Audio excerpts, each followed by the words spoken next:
Vă propun să începem, așa tocmai ați fost convocați pentru ședința de îndată a Consiliului Local de astăzi. Prezența, doamna Brigădați, 15 prezenți în 19. Lipsesc în ordine... Doamna Griuță, domnul Basalic, doamna Ciocănel și domnul care se doi dintre cei nominalizați, doamna secretar, sunt pe motiv medical. Ceilalți doi probleme diferite. Ați primit mapele cu ordinea de zi.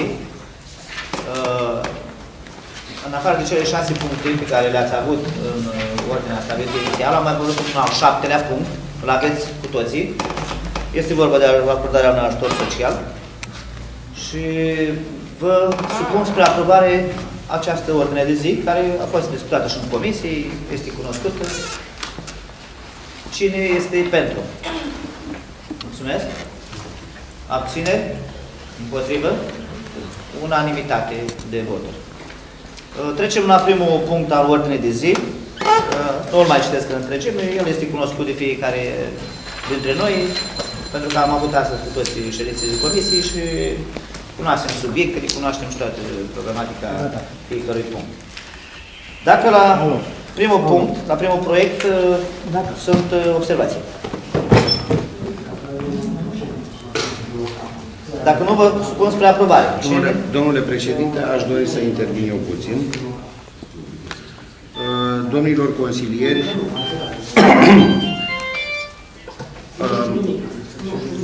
două referate, referatul 3834 și 4635, propun două proiecte, respectiv reabilitarea termică a blocurilor, blocul A1B din strada 1 decembrie 1918 și blocul 33 din strada Gheorghe Petrașcu. Și de asemenea mai am un referat în ceea ce privește reamenajarea zonei centrale a municipiului Tecuci. Dat fiind aceste două referate, propun Consiliului Local renunțarea de pe lista de investiții a proiectului reabilitare Strada Libertății municipiul Tecuci, el nefiind intrat în procedură de licitație, timpul fiind foarte întârziat, după cum știți, 31 octombrie este ultima dată când lista de investiții mai poate fi modificată, și realocarea acestor sume pentru cele două proiecte, respectiv studii de fezabilitate în cazul reabilitării zonei centrale a municipiului Tecuci și documentații DALI pentru proiectare, reabilitare termică a blocurilor. Propun Consiliului Local așadar includerea pe lista de investiții a celor două proiecte și realocarea banilor în buget pentru proiectare și documentație DALI în cazul blocurilor. În afară de rectificarea care a avut loc și pe care ați primit-o la mapă. Dacă este utilă și pertinentă, rezolvăm în beneficiul comunității, a oamenilor din oraș, nu mult bănați. Da? Mulțumesc, domnule primar, pentru completarea acestor lucruri. Vă supun spre aprobare. Cine este pentru? Mulțumesc. Împotrivă? Abține. O abține. Două. Așa că domnul Militici.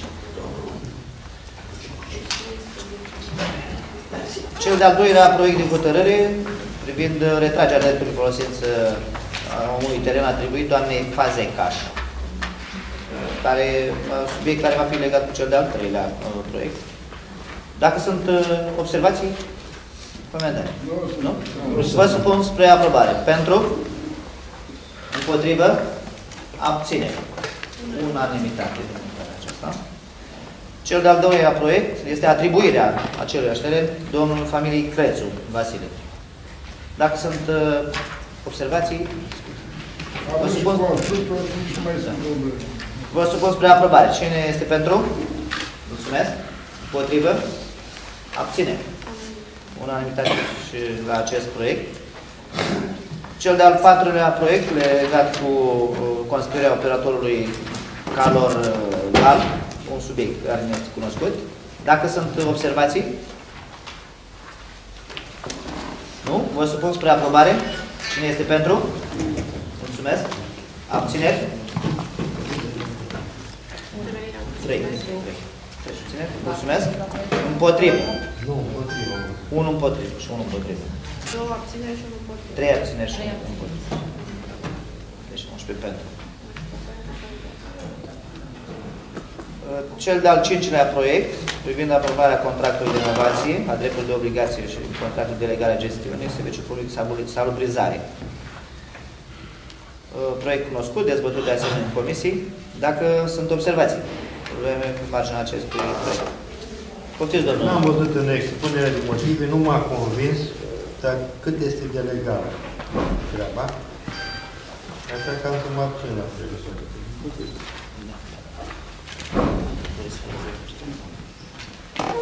Bine, alte observații, alte propuneri, comentarii? Atunci vă supun spre aprobare. Cine este pentru? Mulțumesc. Abțineri? 4. Împotrivă? Deci 11 pentru. Proiect care a trecut. Punctul numărul 6 privind aprobarea organigramei și a statului de funcții al aparatului de specialitate a primarului. Observații? Domnul, în ordinea ca domnul Chivu. Poftiți, domnul profesor. Aș propune ca la compartimentul cultură să introducem și învățământul, pentru că multe activități care le organizează instituțiile de cultură se fac în colaborare cu unitățile de învățământ și acest compartiment ar îndezni colaborarea dintre aceste unități. Da. Și să denumim compartimentul învățământ și cultură. Da, da, reținut. Domnul Vasiliu? Am și eu câteva opinii. În primul rând, expunerea de motive. Mai e puțin și raportul de specialitate. Și referatul compartimentului resurse umane, deși sunt făcute de persoane diferite, sunt copii-paste. Toate de la cap la coadă. În expunerea de motive se spune așa: având în vedere necesitatea eficientizării activității, se impune modificarea structurii funcționare a aparatului de specialitate al primarului. Foarte bine. Dar în urma cărui studiu s-a dovedit că acesta trebuie modificat. În afară de asta, în cele 94-90 ceva de funcții de publice, 30 sunt vacante, iar 30 sunt funcționari publici rotiți pe funcții. Unul dus de la un compartiment care nu s-a desfințat funcția, deci apare și noua organigramă, dus pe altă funcție, contrar legii. Deci fără aprobarea persoanei capă. De asemenea, unii au dispărut pur și simplu din statul de organizare, fiind în concedii medicale, iar alții au fost mutați fiind în concedii medicale. Total împotriva legii public.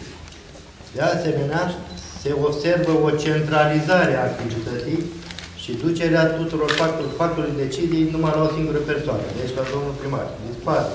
Eu și Da. E normal să fie șef, dar domnul primar este primar să aducă bani, să ducă, să reprezinte primăria. și ori. Deci poate... Deci... acabărând totul, nu știu dacă domnul primar are timp. Are capacitate. Vă îndoiți de capacitatea mea, domnul consilier? Nu mă îndoiesc de capacitatea dumneavoastră, din potrivă. Dar... Atunci să mă votați. Dar... La peste 4 ani. Ales că a fost și Mai ales că mai aveți 2 mandate. În administrația publică sunteți expert, dar mi se pare totuși că de 4 luni de zile și mai ales cu organigrama asta, să facem mai puțin administrație și mai mult politică. Asta e părerea mea. Pe care nu mă poate nimeni contrazice. Da. Deci, mai sunt și altele. Sunt create 40 de compartimente din care unele nu și-au loc. Compartimentul sport. Ce faci? Compartimentul mass-media. Ce faci? Și o grămadă de compartimente care tipurile sunt vacante deocamdată, dar probabil că se vor umple. Se vor umple, sigur. Da, o să vedem. Mulțumim. Domnul Culea Angel. Eu cred că vechea organigramă era anormală și era concentrat în două direcții, două direcții mari, direcția economică și direcția tehnică, și era total nefuncțională. Aceasta mi se pare operațională, mult mai aerisită. Asta este părerea mea. Da, mulțumim, domnul Bulea. Aici, dacă îmi permiteți, și eu am de făcut o precizare. Avem în hotărâre de stabilit data, să trecem data în cea din ședința de astăzi, da? Da, ca să ai de egalitate, începem cu propunerea domnului profesor Chivu, deci cu amendamentul domnului profesor, pe care trebuie să supunem la vot, să vedem, îl adăugăm. Deci, vă propun spre aprobare amendamentul domnului profesor. Să vedem dacă se poate. Învățământ și cultură, firește că se poate, ședințele sunt deschise și putem interveni cu orice amendament. Mi se pare pertinent amendamentul dânsului și vă mulțumesc, domnule profesor. Deci avem și acoperirea. Vă supun spre aprobare. Cine este pentru amendamentul? Mulțumesc. Abțineri. Împotrivă. O abținere, domnul Vasiliu. Și propunerea, amendamentul făcut de către mine cu privire la data hotărârii, intrării în vigoare a hotărârii, începând de astăzi, când este hotărârea Consiliului Local. Cine este pentru amendamentul, pentru propunerea mea? Mulțumesc. Împotrivă? Domnul Vasiliu? Domnul și doamna director? Abține. Două. Două abține, două împotrivă. Vă mulțumesc. Deci amendamentele astea fiind trecute, acum vă supun spre aprobare proiectul de hotărâre. Cine este pentru? Mulțumesc. Abțineri? 3. Împotrivă? Domnul Vasiliu, 4. Doamna secretar, domnule președinte, permiteți-mi să intervin. V-aș ruga să luați act de faptul că domnul Vasiliu a completat o declarație de interes atunci când a preluat mandatul și este incompatibil cu calitatea de a vota la o astfel de hotărâre, dat fiind faptul că soția dumnealui este în această organigramă. Are dreptul să aibă obiecții, dar să nu voteze.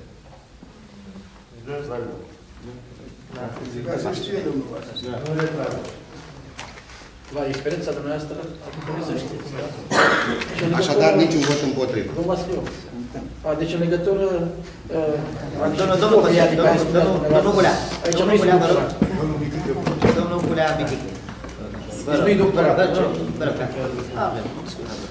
Și ultimul punct al ordinei de zi, cel care a fost adăugat și îl repet, acordarea unui ajutor de urgență doamnei Cohribu Carmen Daniela pe motive medicale. Deci este un caz special cu un copil la 4 luni și jumătate care nu vede cu ambii ochi, nu mai face prezentarea. Este un caz care s-a făcut mult lobby pentru el, cunoscut, este și mediatizat. Au făcut un apel la vreo 30 de fundații și este un punctaj bun. Dacă sunt observații. Poftiți, domnul Ancă. Poftiți, domnul. Fiind un caz social atât de deosebit, înțeleg că operația ar costa 50.000 de euro. Dacă putem majora suma cu câțiva leuți, am dat la sport, poate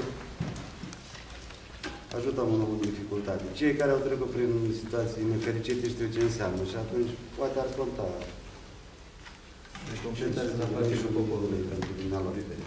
Știți ce se întâmplă? Așa e societatea noastră construită și modelul economic, umbli cu căciul la mână până îți moare copilul. Da, nu-ți dă statul prin bugetul de asigurare. Și atunci trebuie să mergi, te milogești la diferite uși. Am reținut, domnul. Mulțumesc. Dacă ceva dacă mai e. Într-adevăr, domnul Pazvati. Referitor la acest proiect, aș avea și eu o propunere. Dacă suntem atât de buni la suflet sau ne interesează atât de mult soarta unui copil, aș propune pentru toți consilierii ca indemnizația pe luna care vine să o decontăm, să o dăm pentru acest copil, în afară de acest proiect care sunt într totul de acord, dacă este un caz special. E vorba de un copil, de vederea unui copil, asta e o propunere, dacă puteți să... Eu aș fi de acord ca să dau și indemnizația, în afară de faptul că pot să aduc și la cunoștință domnilor consilieri, că am fost poate printre primii care am și contribuit din... Asta a fost... Menționez că acest copil pe data de 15 noiembrie hârtie trebuie operat.